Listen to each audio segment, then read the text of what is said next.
नमस्कार दोस्तों, ज्योतिष ज्ञान भक्ति में आपका स्वागत है। कैसे हैं आप लोग? आशा करती हूँ भगवान विष्णु की आशीर्वाद से आप सब लोग सुखी और प्रसन्न होंगे। मित्रों, कार्तिक पूर्णिमा वैसे तो महीने साल की 12 पूर्णिमा का विशेष महत्व है, परंतु कार्तिक पूर्णिमा का एक बड़ा ही विशेष महत्व बताया गया है। कार्तिक पूर्णिमा विशेष पूर्णिमा होती है। कार्तिक मास की महिमा का वर्णन तो आप लोग सभी लोग जानते हैं और बराबर करते भी आ रहे हैं। पूरा महीने कार्तिक महीना भगवान विष्णु को समर्पित है। इसे दामोदर मास भी कहा जाता है। कार्तिक मास के महीने में तुलसी मैया का पूजन करना, विष्णु भगवान का ध्यान करना विशेष पुण्य फलदायी बताया गया है। कार्तिक पूर्णिमा के दिन गंगा स्नान करना और दान का भी बड़ा महत्व बताया गया है। इस दिन दान करने से हमें अनंत फल की प्राप्ति होती है।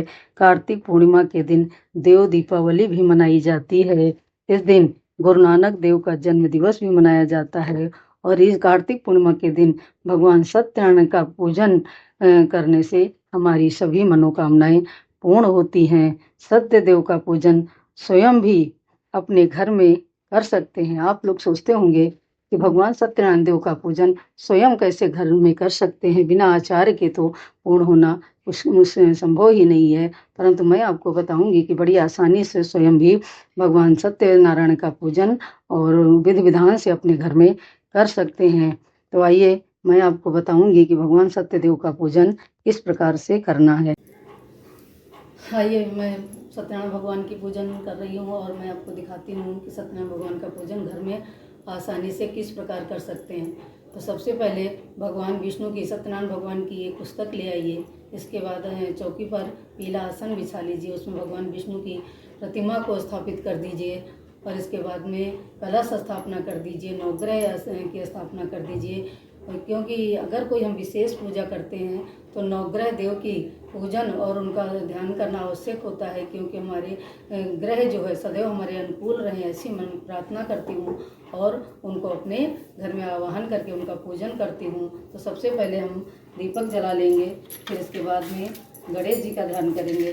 ओम दीपो ज्योति पर ब्रह्म दीपो ज्योति जनार्दना दीपो हरति मे पापम दीपो ज्योति प्रज्वलिताम शुभम करोति कल्याणम आरोग्यम धन संपदा सत्बुद्धि विनाशाय दीपो ज्योति नमस्तुते। इस तरह से करके हमने दीपक जला लिया है और दीपक के बाद में पुष्प रख के हमने प्रणाम कर लिया है। अब हम इसके बाद में गणेश जी का ध्यान करेंगे। ओम गजाननं भूतगणाधिसेवितं कपितजम्बूफलचारुभक्षणं उमासुतं शोकविनाशकारकं नमामि विघ्नेश्वरपादपङ्कजम्। ओम गणानां त्वं गणपति गुंगवामहे प्रियानां त्वं प्रियपति गुंगवामहे निधीनां त्वं निधिपति गुंगवामहे बसो मम आहम जान गर्दमा तोयम यही हरे में महेश पुत्र समस्त विघ्न विनाश दक्ष मांगल्या पूजा प्रथम प्रधानम गणाम भगवान नमस्तुते। ओम भूर्भुवः स्व सिद्धि बुद्धि सहिता श्रीमन महादि गणपतये नमः। गणेश जी को हम चंदन लगा देंगे। ओम गौरी जी का ध्यान करेंगे। ओम अम्बे अंबिके अम्बालिके नाम नयति कस्सन सशस्त्रवतां सुभद्रिकां काम पीलवासिनीं हेमाद्रितनयां देवी वरदां शंकर प्रिय लंबोदरस जननी गौरी मावायां। ओम भूर्भुवः स्वः गौर्याय नमः। गौरी मावायां स्थापयामि पूजयामि च। ओम गौर्याय नमः। ओम गौर्याय नमः। इस तरह गौरी जी का हमने पूजन कर लिया, अक्षत और पुष्प चढ़ा दिए, उनको सिंदूर मैंने लगा दिया है। अब कलश जी का हम ध्यान करेंगे।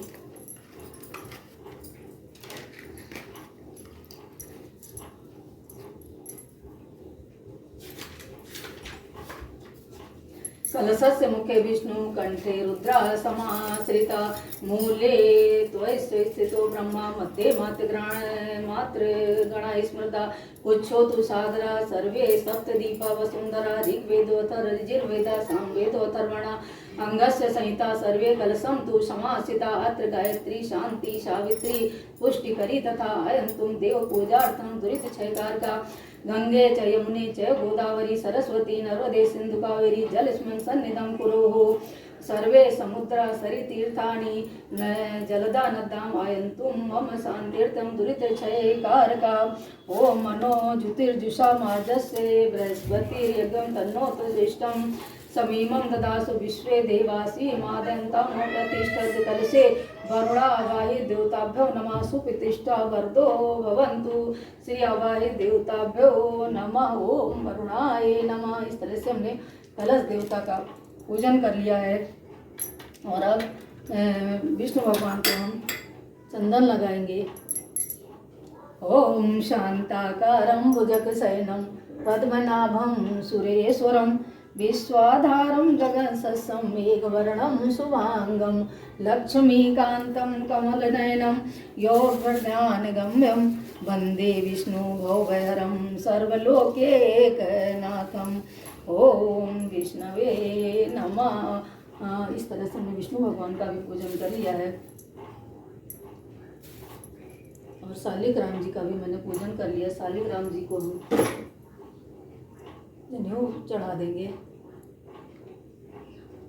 उसके बाद में हम गणेश जी का भी ध्यान कर लेंगे दोबारा से।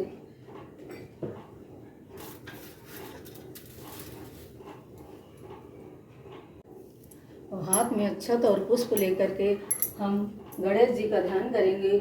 ओम श्रीमन महादि गणपतये नमः, लक्ष्मी नारायणाभ्याम नमः, उमा महेश्वराभ्याम नमः, वाणी हिरण्यगर्भाभ्याम नमः, शची पुरंदराभ्याम नमः, मातृपितृ चरण कपिलभ्यो नमः, इष्ट देवताभ्यो नमः, कुल देवताभ्यो नमः, ग्राम देवताभ्यो नमः, वासुदेवताभ्यो नमः, स्थान देवताभ्यो नमः, सर्वभ्यो देवभ्यो नमः, सर्वभ्यो ब्राह्मणभ्यो नमः। ओम सिद्धि बुद्धि सहिताय श्रीमन महादि गणपतये नमः।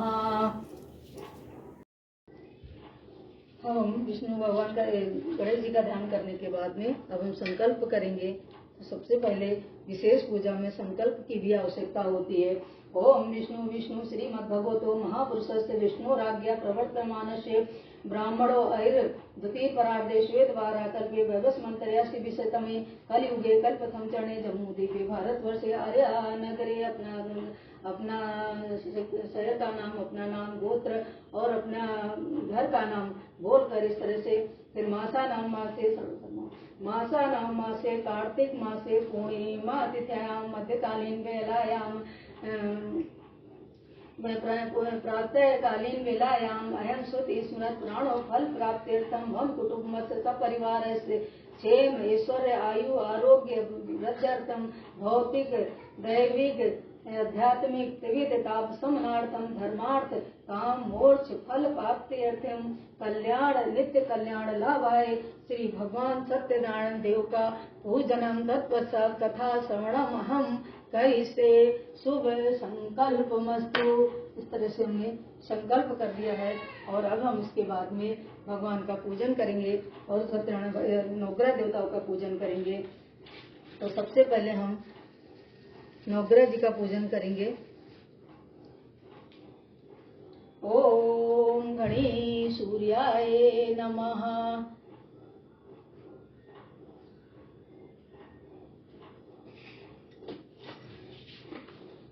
ओम सोम सोमाय नमः। ओम भौम भौमाय नमः।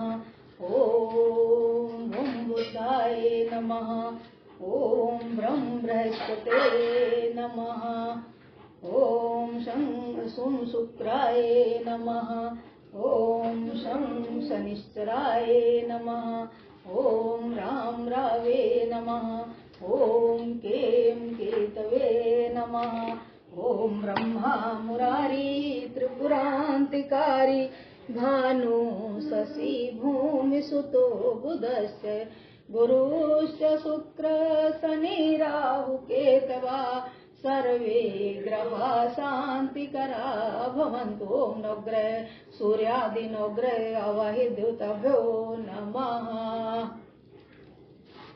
अब हम सत्यनारायण देव का पूजन सत्यनारायण भगवान की कथा शुरू करेंगे। तो सबसे पहले मैंने पुस्तक का भी पूजन कर लिया है और विष्णु भगवान का भी पूजन कर लिया है। तो हम सारे विष्णु भगवान को पुष्पमाला अर्पण कर देंगे। ये हमारे विष्णु भगवान है, मैं इनको पुष्पमाला अर्पण करूंगी। इनको केला के पत्ते लगा दिए हैं और हमने चंदन लगा दिया है। अब हम इसमें पुंगी फलम नैवेद्य कर रहे हैं। ओम पुंगी फलम निवेदिताम ओम पंचामृतम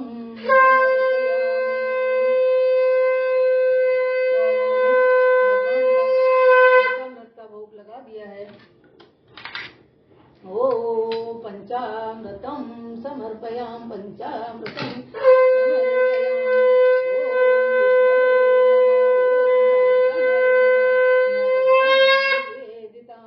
ये मैंने नैवेद्य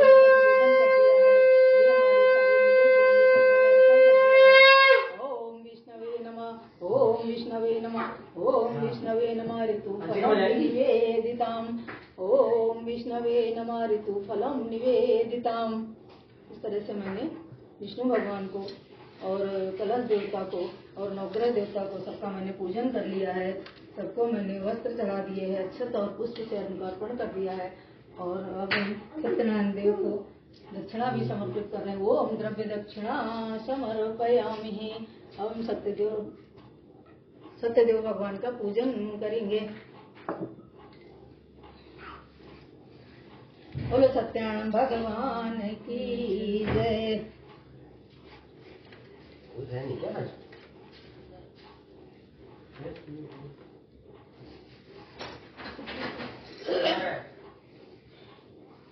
तो एक समय नैमिषारण तीर्थ में सौनकादि 88,000 ऋषियों ने श्री सूत जी से कहा कि हे प्रभु, इस कलयुग में वेद विद्या मनुष्यों को प्रभु किस प्रकार से भक्ति मिलेगी तथा उनका उद्धार कैसे होगा।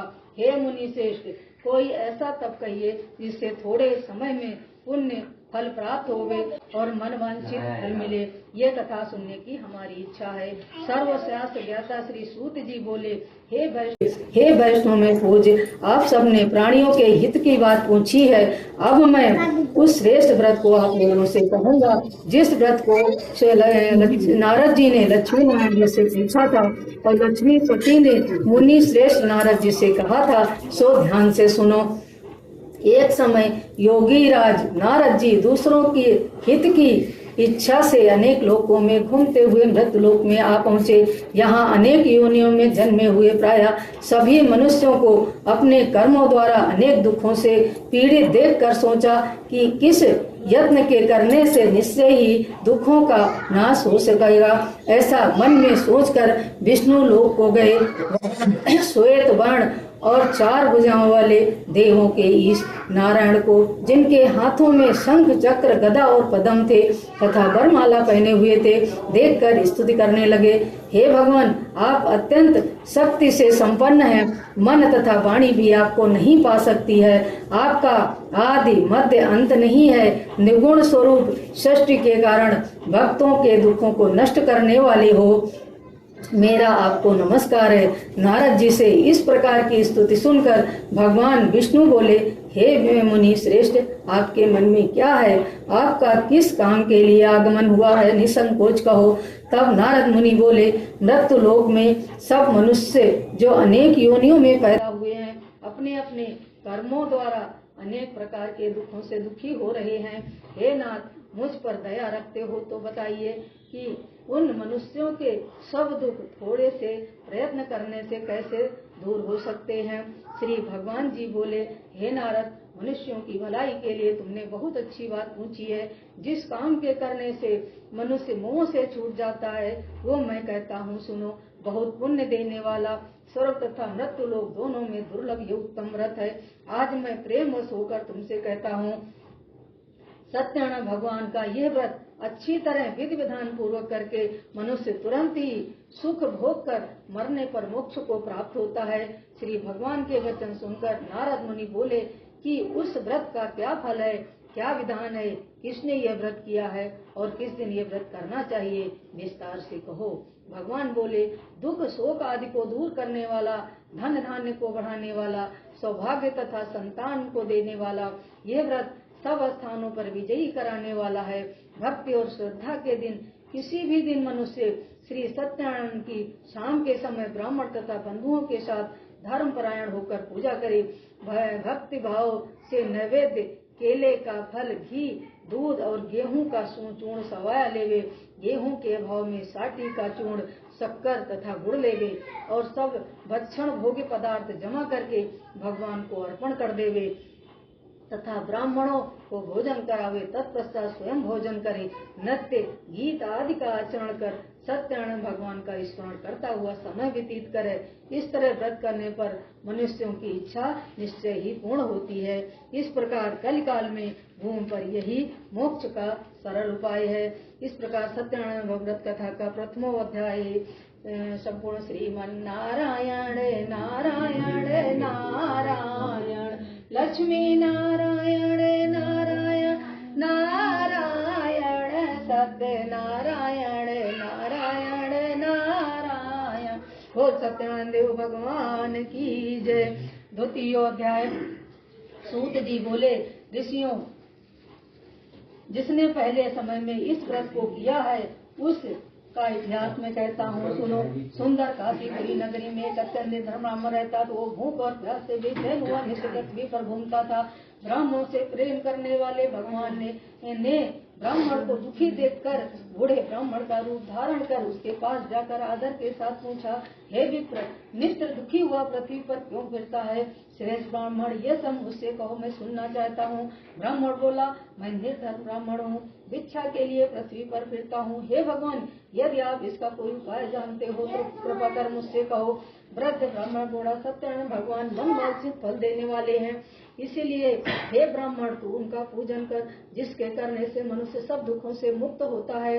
ब्राह्मण को व्रत का सारा विधान बतलाकर बूढ़े ब्राह्मण का रूप धारण करने वाले सत्यनारायण भगवान अंतर्ध्यान हो गए।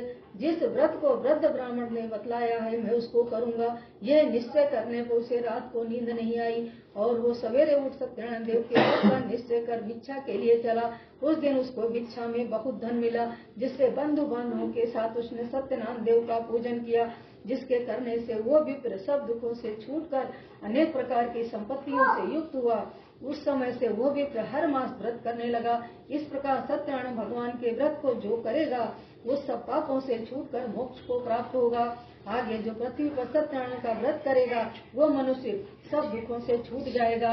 इस प्रकार नारद जी का कहा हुआ ये व्रत मैंने तुमसे कहा है। हे विप्रों, अब मैं और क्या कहूँ? ऋषि बोले, हे मनुष्य, संसार में इस व्रत को सुनकर किस किस ने इस व्रत को किया है वो सब सुनना चाहते हैं, इसके लिए हमारे मन में श्रद्धा है। सूत जी बोले, हे मुनियों, जिसने इस व्रत को किया है वो सुनो। एक समय एक विप्र धन और ऐश्वर्य के अनुसार बंधु बांधवों के साथ व्रत करने को तैयार हुआ। उसी समय एक लकड़ी बेचने वाला बूढ़ा आदमी वहाँ आया और वहाँ लकड़ियों को रख कर विप्र के मकान में गया। प्यास से दुखी लकड़हारा उनको व्रत करते हुए देख विप्र को नमस्कार कर कहने लगा, आप ये क्या कर रहे हैं और इसके करने से क्या फल मिलता है? कृपा करके मुझसे कहो। ब्राह्मण ने कहा, सब मनोकामनाओं को पूर्ण करने वाला ये सत्यनारायण देव भगवान का व्रत है। इनकी ही कृपा से मेरे घर में धन धान्य की वृद्धि हुई है। विप्र से इस व्रत के बारे में जानकर लकड़हारा बहुत प्रसन्न हुआ। चरणामत ले और प्रसाद खाने के बाद अपने घर को गया। लकड़हारे ने अपने मन में इस प्रकार का संकल्प किया कि आज ग्राम में लकड़ी बेचने से जो धन मिलेगा उसे सत्यनारायण देव का उत्तम व्रत करूंगा। ये मन में विचार कर वो बूढ़ा आदमी लकड़ियां अपने सिर पर रखकर उस नगर में गया जहाँ धनवान लोग रहते थे। वो ऐसे सुंदर नगर में गया। उस रोज वहाँ उसे उस लकड़ियों का दाम पहले से 100 गुना मिला। तब वो बूढ़ा लकड़हारा दाम ले और अति प्रसन्न हो पक्के केले की फली, शक्कर, घी, दूध, दही और गेहूं का चूर्ण इत्यादि सत्यनारायण देव भगवान की व्रत की कुल सामग्रियों को लेकर अपने घर गया। फिर उसने अपने भाइयों को बुलाकर विधि के साथ भगवान का पूजन और व्रत किया। उस व्रत के प्रभाव से वो बूढ़ा लकड़हारा धन पुत्र आदि से युक्त हुआ। संसार में समस्त सुख भोग कर वैकुंठ को चला गया। द्वितीय अध्याय संपूर्ण। श्रीमन नारायण नारायण नारायण, लक्ष्मी नारायण नारायण नारायण सत्य नारायण नारायण नारायण। वो सत्यनारायण भगवान की जय। तृतीय अध्याय। सूत जी बोले, हे श्रेष्ठ मुनियों, अब मैं आगे की कथा कहता हूँ, सुनो। पहले समय में एक उल्कामुख नाम का विद्वान राजा था। वो सत्य भक्त और जितेंद्रिय था। प्रतिदिन देवस्थानों में जाता और गरीबों को धन देकर उनके कष्ट दूर करता था। उनकी पत्नी कमल के समान मुख वाली और सती साध्वी थी। भद्रशिला नदी के तट पर उन दोनों ने श्री सत्यनारायण भगवान का व्रत किया। उस समय वहां पर एक साधु वैश्य आया। उसके पास व्यापार के लिए बहुत सा धन था। वो नाव को किनारे पर ठहराकर राजा के समीप आ गया और राजा को व्रत करते हुए देखकर विनय के साथ पूछने लगा, हे राजन, भक्त युक्त चित्त से आप ये क्या कर रहे हैं? मेरी सुनने की इच्छा है, सो आप मुझसे बताइए। राजा बोले, हे साधु, अपने बांधुओं के साथ पुत्र आदि की प्राप्ति के लिए ये महाशक्तिमान सत्यनारायण भगवान का व्रत और पूजन किया जा रहा है। भगवान के राजा के वचन सुनकर साधु आदर से बोला, हे राजन, मुझसे इसका संविधान कहो, मैं भी आपके कथनानुसार इस व्रत को करूंगा। मेरे भी कोई संतान नहीं है और निश्चय ही होगी। राजा के सब विधान सुनकर व्यापार से निवृत्त हो वो आनंद के साथ घर गया। साधु ने अपनी स्त्री से संतान देने वाले उस व्रत का समाचार सुनाया और कहा कि जब मेरे संतान होगी तब उस व्रत को करूंगा। साधु ने ऐसे वचन अपनी स्त्री लीलावती से कहे।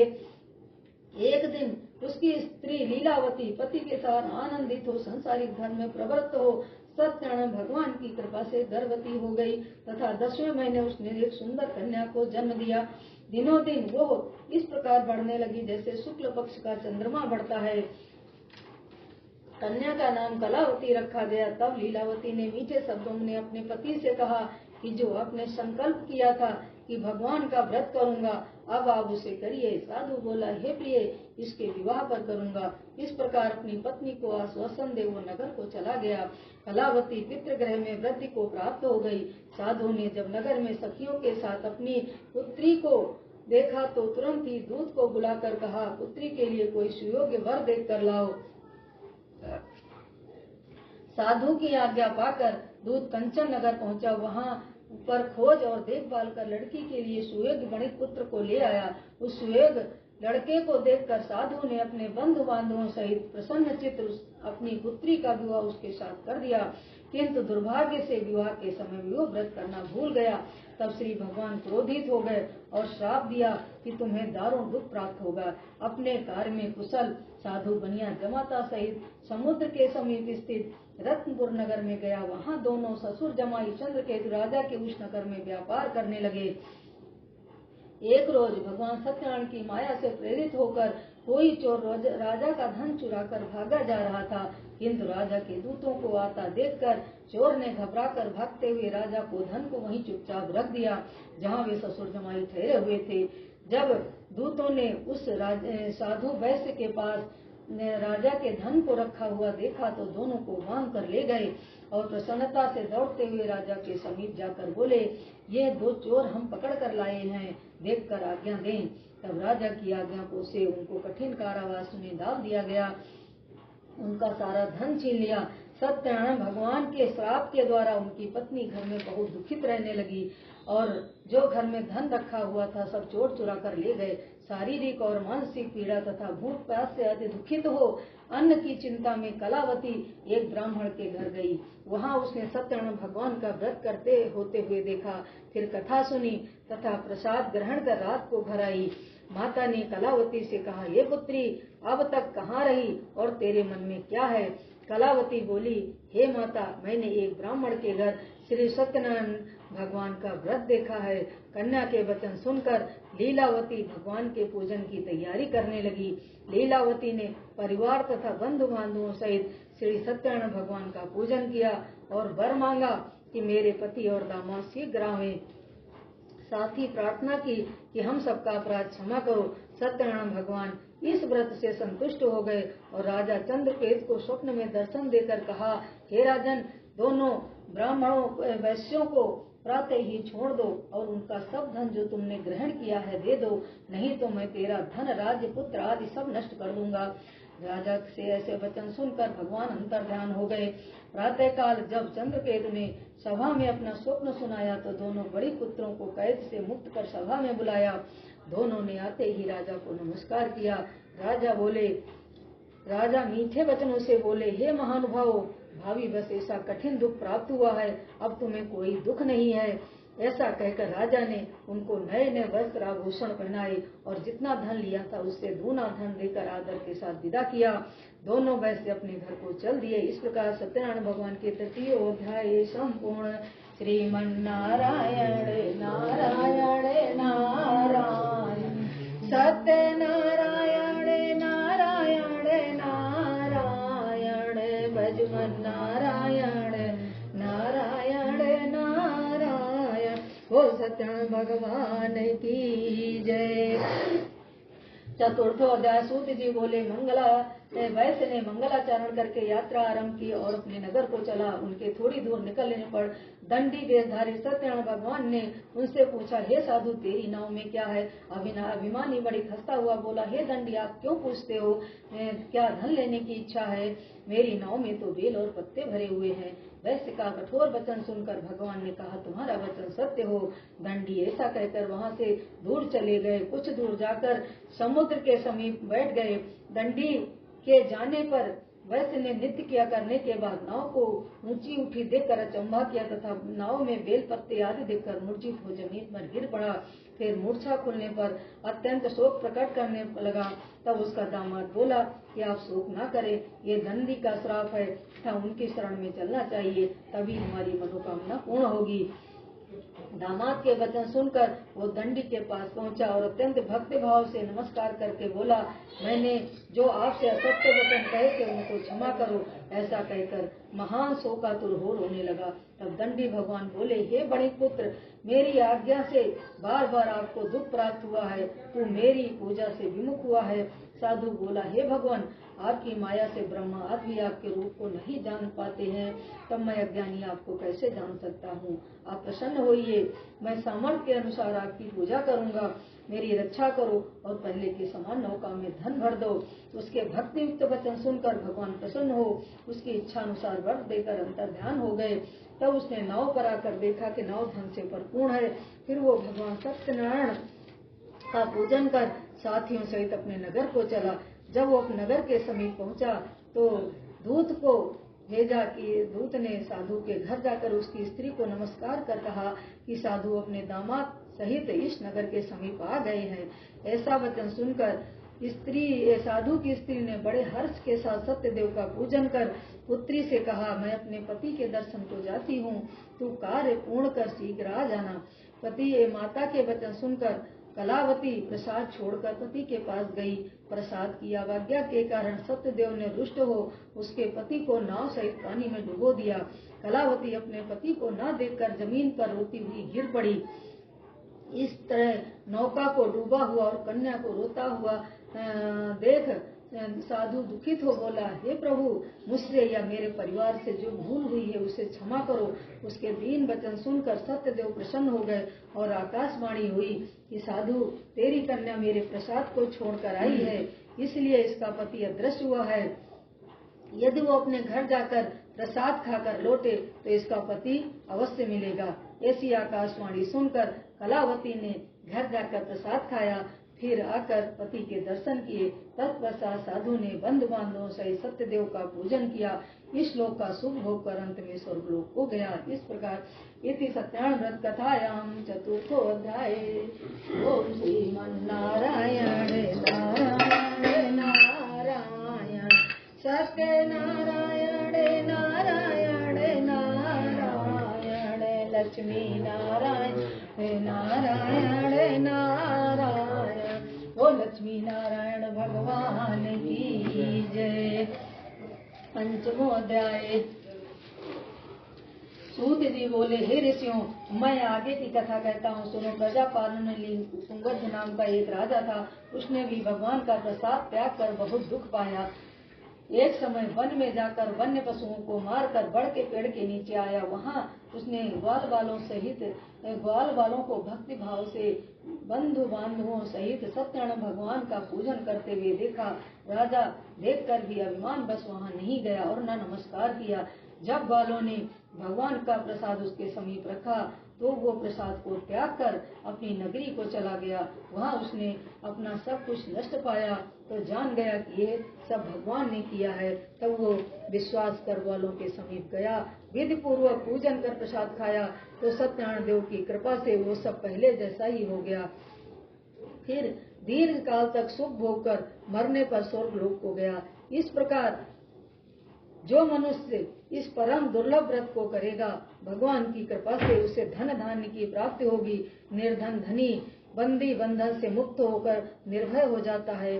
संतानहीनों को संतान की प्राप्ति होती है तथा सब मनोरथ पूर्ण होकर अंत में वैकुंठ धाम को जाता है। जिन्होंने पहले इस व्रत को किया है, अब उनके दूसरे जन्म की कथा कहता हूँ, सुनो। वृद्ध सनतानंद ब्राह्मण ने सुदामा का जन्म लेकर मोक्ष पाया। उल्का मुख नाम का राजा दशरथ होकर वैकुंठ को प्राप्त हुआ। साधु नाम का वैश्य ने मुहूर्त ध्वज बनकर अपने पुत्र को आरे से चीर कर मोक्ष को प्राप्त किया।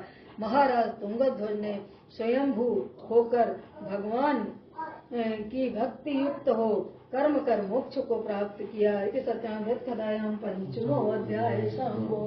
श्रीमन्नारायण नारायण नारायण सत्यनारायण नारायण नारायण भजमन नारायण नारायण बोल सत्यनारायण भगवान की जय। अब हम सत्यनारायण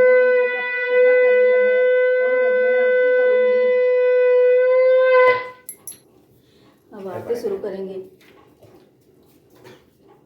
ओम वक्रतुंड महाकाय कोटि सूर्य समप्रभ निर्विघ्नं कुरु मे देव सर्वकार्येषु सर्वदा।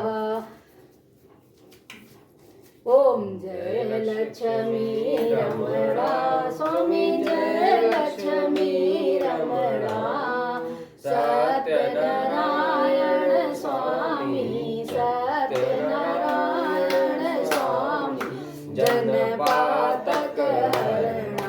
ओम जय लक्ष्मी रमणा रत्न जड़ित सिंहासन अद्भुत छविराजे स्वामी अद्भुत छविराजे नारद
सहित गावे। कहत शिवानंद स्वामी मन जपत हरिहर स्वामी मन वांछित फल पावे। ओम जय लक्ष्मी रमणा, ओम जय लक्ष्मी रमणा, स्वामी जय लक्ष्मी रमणा। स्वामी सत्यनारायण स्वामी गणपाठक हरणा। ओम जय लक्ष्मी रमणा, ओम कर्पूर गौरम संसार सारम भुजगेन्द्रहारम सदा वसंतं हृदयारविन्दे भवं भवानी सहितं नमामि। त्वमेव माता च पिता त्वमेव बन्धु च सखा त्वमेव विद्या द्रविणं त्वमेव सर्वं मम देवदेवो। मंत्रहीनं क्रियाहीनं भक्तिहीनं जनार्दन यत्पूजितं मया देव परिपूर्ण तदस्मै। आवाहनं न जानामि विसर्जनं पूजां च न जानामि समस्त परमेश्वर। सरसिजनले सरोजस्ते धवलतरां सुगंधे माले शोभे भगवतर्वल्लभे भक्त नारायण नमस्तुते। हाथ जोड़ विनती करूं धरूं चरण में शीस, लज्जा रखियो मेरी परम पिता जगदीश। बोलो सत्यनारायण भगवान की।